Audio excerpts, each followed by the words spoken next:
మీ మీద ఒక controversial question, దీనికి సమాధానం చెప్పాలి మీరు. అంటే మిమ్మల్ని ఇబ్బంది పెట్టే క్వశ్చన్ ఏం కాదు, ఏం పర్లేదు.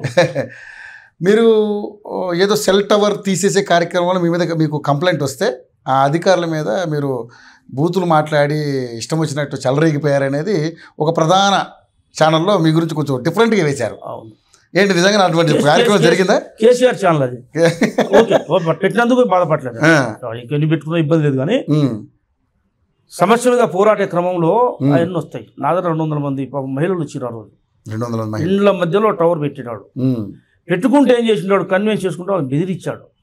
మాకు ఢిల్లీ నుంచి పర్మిషన్ ఉంది, హైదరాబాద్ నుంచి పర్మిషన్ ఉంది, మాకు ఎవరు వచ్చినా ఈ మాటినాం, మేము ఇక్కడ మార్చాం, మేము ఇక్కడ తీసే ప్రసక్తే లేదు, ఏం చేసుకుంటో చేసుకోపోండి, ఎవరు చెప్పుకుంటో చెప్పుకోపోండి ఈ రకంగా మన కోపం వస్తుంది అని అనే పరిస్థితులు వచ్చినప్పుడు ఏంటంటే మనం వాళ్ళంతా అప్పుడే తిరిగి నేను లోకల్లో చెప్పిన ఏదైనా ఉంటే ఊరు బయట పెట్టేయటం అసలు ఏదో చూడండి.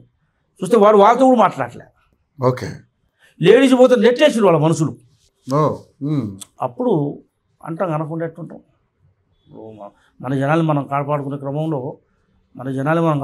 క్రమంలో ఎవరినా అంటాం. దాన్ని మనం రొటీన్ భాషలో వాడు టీ న్యూస్ వాడు కొద్దిగా తిట్టిన ఎమ్మెల్యే అనేది రాసినట్టు అది రాసిన ఎందుకంటే పెద్ద భాష మాట్లాడి కేసీఆర్. రొటీన్లో నడుస్తాయి కొన్ని ఇప్పుడు విషయాలు. పని జరగాలంటే కొంచెం దురుసుగా ప్రవర్తించాలి. ఇప్పుడు అంతా ఇంకా కేసీఆర్ మహిమలే ఉండరు వాళ్ళు. ఈ 10 సంవత్సరాలు కేసీఆర్ కొంతమంది అధికారులు ఇంకా కేసీఆర్ మహిమలు ఉండరు. మరి వాళ్ళు తిట్లు తింటారుగా, తినకుండా ఎట్లుంటారు?